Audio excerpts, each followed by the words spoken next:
ಸುಮ್ಮನಾದರೂ ಸಾಮಾನ್ಯದವನಲ್ಲಮ್ಮ. ಮುರುಳಾಕವೇ ಅವನ ಅದೇನಲ್ಲ ಸಂಪತ್ತಿನಿಂದ ತುಂಬಿ ತುಳುಕುತ್ತಾ ಉಂಟು. ನಮ್ಮದಂತ ಶೋಣಿತಾಪುರ ರೂಪದ ಬಗ್ಗೆ ಹೇಳುದಿದ್ರೆ ಕಠಿಣಲ್ಲಮ್ಮ. ಸುಮ್ಮನ ಮತ್ತೆ ನೀತು ಅಧಿಕವಂತ ಒಬ್ಬ ನಮ್ಮ ಶುಂಭನಲ್ಲಿ ಉಂಟು. ಅಪ್ಪ ಶುಂಭನನ್ನು ಒಲಿಸುವುದಕ್ಕಾಗಿ ನನ್ನ ಜೊತೆ ಇದು ಬರ್ತಿ ಆಗ್ತಾ ಇದೆ.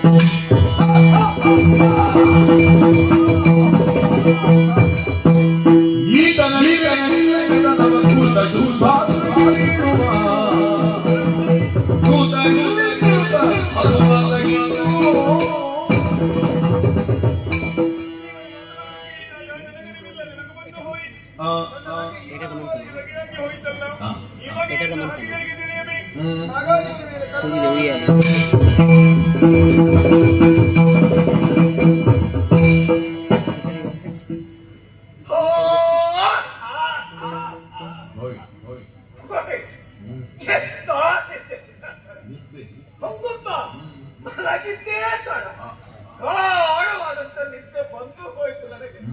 ಸಂಪಾದ ಜಾಗ ಅಲ್ವಾ ಹಾಗೆ. ಓಯ್ ನಿತ್ಯ ಮಾತ್ರ ಬಂದದ್ದಲ್ವ, ನಿತ್ಯಲ್ಲಿ ನಾನು ಕನಸು ಬಂದದ್ದಲ್ವ.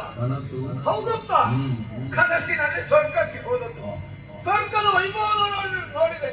ಹಾಗೆ ಒಮ್ಮೆ ಸ್ವರ್ಗವನ್ನು ಸುತ್ತಾಡಿದೆ. ನೋಡ್ಬೇಕು ಏನು ಚಂದ ಏನು ಅಂದಪ್ಪ. ಹೌದು ಅಂತ